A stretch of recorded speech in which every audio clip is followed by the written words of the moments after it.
Então, vamos começar a pegar as cascas de banana, né? Ô, Fábio, o verdadeiro ou falso, eu vou te dar 3 frases, uma de cada vez. Você diz se você acha que a frase é verdadeira ou é falsa e dá a sua justificativa, viu? Então, a primeira frase é: idades mínimas de aposentadoria para homens e mulheres precisam ser igualadas. Verdadeiro ou falso, Fábio? Só pode ser verdadeiro ou falso. Eu gostaria que fosse verdadeiro, mas não sou fanático disso, tá? Ou seja, eu gostaria de refrasear dizendo o seguinte: deveriam ser, mas se não for, paciência. Tá, tudo bem. Então o Fábio foi no falso aí. Excluindo categorias com empregos ditos de risco, né? Categorias que envolvem empregos que mexem com substâncias tóxicas e tal, não deveria haver regimes especiais de aposentadoria. E aí o caso mais famoso talvez seja dos professores. Verdadeiro ou falso? Verdadeiríssimo. Uma opinião forte, hein?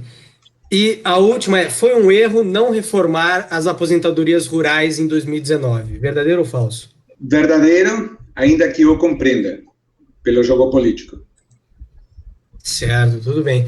Ô, Fábio, e aí, já aproveitando que a gente já voltou para a Previdência, eu queria te perguntar o seguinte, viu? A gente sabe que tem muito. A maioria dos estados no Brasil estão com problemas nas suas contas públicas, né? Alguns estados têm problema com funcionalismo ativo, outros estados têm mais problema com Previdência, mas todos, em algum grau, têm muita dificuldade com folha de pagamento, né? Eu queria te perguntar quais são os estados hoje em maior dificuldade, e aí seria mais uma curiosidade para quem está assistindo, e quais são os caminhos para o futuro dos estados? O que pode ser feito para que os estados da nossa federação tenham uma maior saúde fiscal nos próximos 10, 15 anos? Ótima pergunta. Bom, claramente os estados em situação mais complicada são aqueles estados que têm a maior relação dívida-receita, que são 3 especificamente. Rio Grande do Sul, que aí se combinam uma série de gestões ruins com uma longevidade particularmente elevada, não é, do gaúchos, que tem uma expectativa de vida maior do que a do resto da população. O estado de Minas Gerais, que já vinha numa situação ruim e teve uma gestão fiscal absolutamente desastrosa nos últimos anos, não é?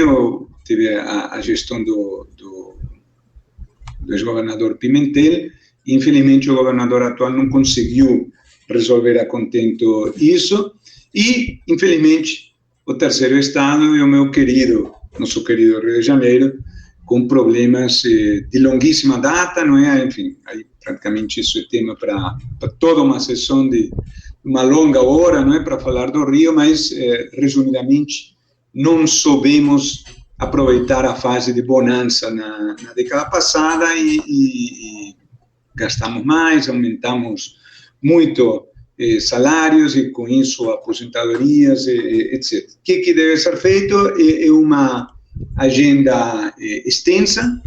Ela passa necessariamente por adotar, no caso daqueles que ainda não fizeram, parâmetros parecidos com os da reforma federal a nível estadual, e definitivamente aí se torna particularmente mais importante uma reforma administrativa, tá?